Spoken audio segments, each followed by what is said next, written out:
ہے ایک شخص نے یورپ میں اسلام قبول کیا تو اسے پوچھا گیا کہ اسلام کی کس قدر نے تجھے متاثر کیا ہے، تو وہ کہنے لگا کہ سیرت کا صرف ایک واقعہ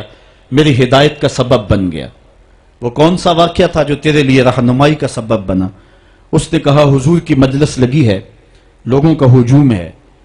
ایک آدمی اٹھ کے کھڑا ہوتا ہے، حضور میرا بیٹا 2-3 دن سے گم ہے، مل نہیں رہا، آپ دعا کر دیں وہ مجھے مل جائے۔ قبل اس سے کہ حضور دعا کے لیے ہاتھ اٹھاتے اور اس کا بیٹا مل جاتا اور دعا باب اجابت تک پہنچتی، ایک دوسرا شخص جو دیر سے آیا تھا وہ دروازے پہ کھڑا ہو گیا، عرض گزار ہوا حضور میں اس کے بچے کو شکل سے پہچانتا ہوں، فلاں باغ میں بچوں کے ساتھ ابھی ابھی میں نے کھیلتے ہوئے دیکھا ہے۔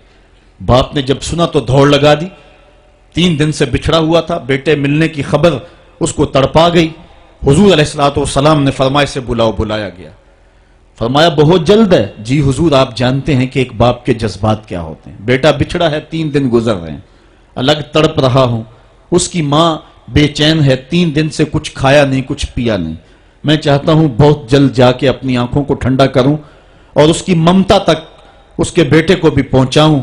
تاکہ اس کے دکھوں کو بھی قرار ملے۔ فرمایا ضرور جاؤ، تمہارے جذبات سے اچھی طرح آگاہ ہوں، لیکن تمہیں بلانے کا بھی ایک مقصد تھا، اور وہ یہ کہ جب تم اس باغ کے کنارے جاؤ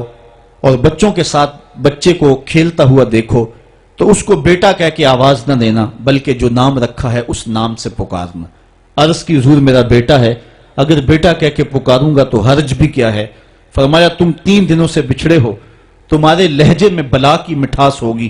اور تم نہیں جانتے، ہو سکتا ہے کھیلنے والوں میں کوئی یتیم بچہ بھی کھیل رہا ہو، اور جب تم اپنے بیٹے کو بیٹا کہہ کے پکارو گے تو اس کا کلیجہ کٹ جائے گا، آج میرا باپ ہوتا تو مجھے بھی بیٹا کہہ کے پکارتا۔ فرمایا یہ شوق گھر جا کے پورا کر لینا، لیکن جب بچے اکٹھے کھیل رہے ہوں تو وہاں اپنے بیٹے کو بیٹا کہہ کے نہیں، اس کے نام سے پکارنا ہے۔ یہ اسلام کا دیا ہوا مزاج ہے۔ بیوہ کے سامنے اپنی بیوی سے پیار نہ کرو، غریب کے سامنے اپنی دولت کی نمائش نہ کرو، بلکہ حضور نے یہاں تک فرمایا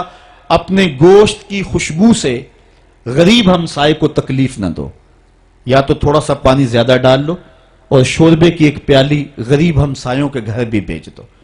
اور اگر ایسا نہیں کر سکتے تو ایسے زاویے میں ایسے وقت میں کھانا پکاؤ جب غریب کے بچے سو چکے ہوں، چونکہ اگر غریب کے بچوں نے ضد کر لی اور غریب استطاعت نہ رکھتا ہوا ان کی ضد پوری کرنے کی، تو بتاؤ ان بلکتے ہوئے بچوں کو چپ کون کروائے گا؟ ان کے بہتے ہوئے آنسوں کو کون پوچھے گا؟ وہ کیا کسی نے کہا تھا دوپہر کو سلا دیتی ہے بچوں کو وہ اس ڈر سے گلی میں پھر کھلونے بیچنے والا نہ آ جائے۔ ہمیں اسلام نے یہ تعلیم دی ہے، دکھیوں کی نزاکت قلبیہ کا اتنا خیال، اتنا لحاظ، یہ ایک پیغمبر کی زندگی ہوتی۔ قرآن نے ہمیں بڑی واضح اس بات کی طرف بلایا ہے، یہ بات ذہن میں رکھیں، اس غلط فہمی سے ہم نکلیں۔ مسئلہ غریب کی مدد کا نہیں ہے، مسئلہ غریب کی عزت نفس کا ہے، یتیم کی دل جوئی کا مسئلہ ہے۔ قرآن مجید میں اٹھائیں، اللہ تعالیٰ ارشاد فرماتا ہے یہ وہ بد نصیب لوگ ہیں کہ جو یتیموں کو دھکے دیتے ہیں، اور دوسرے مقام پہ ارشاد فرمایا کہ کلا بل لا تکرمون الیتیم، یہ یتیم کی تکریم نہیں کرتے۔ یتیم کو کھانا دینا اور بات ہے، اس کی تکریم اور اس کی عزت کے ساتھ اس کو کھانا دینا یہ اور بات ہے۔ یار بچا ہوا کھانا تو کتے کو بھی ڈالا جا سکتا ہے، بچی ہوئی دیکھ بار پھینکنے کی بجائے کسی کے منہ میں پڑ جائے یہ بات نہیں ہے، بات یہ ہے کہ اس کو تکریم دیتے ہیں یا نہیں دیتے ہیں۔ یہ جو عید کے موقع پہ غریبوں کو لائن میں کھڑا کر کے عید پیکج دے رہے ہوتے ہیں اور 10 اخبارات کے اندر تصویریں چھپتی ہیں، اور بندہ اپنی اس نفسانی تسکین کو روحانی تسکین سمجھ رہا ہوتا ہے کہ وہ سمجھتا ہے کہ میں بہت نیکی کا کام کر رہا ہوں، بہت بڑا سماجی کارکن ہوں۔ ذرا غور کرے کہ اس نے غریبوں کی غربت کا مذاق تو نہیں اڑایا؟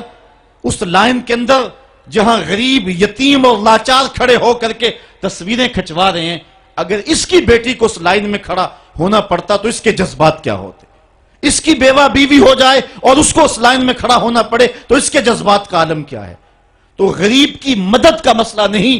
اس کی تعظیم کا مسئلہ ہے۔ اور حضور کا ایک فرمان سنیے، فرمایا اس دھرتی پہ بہترین گھر وہ ہے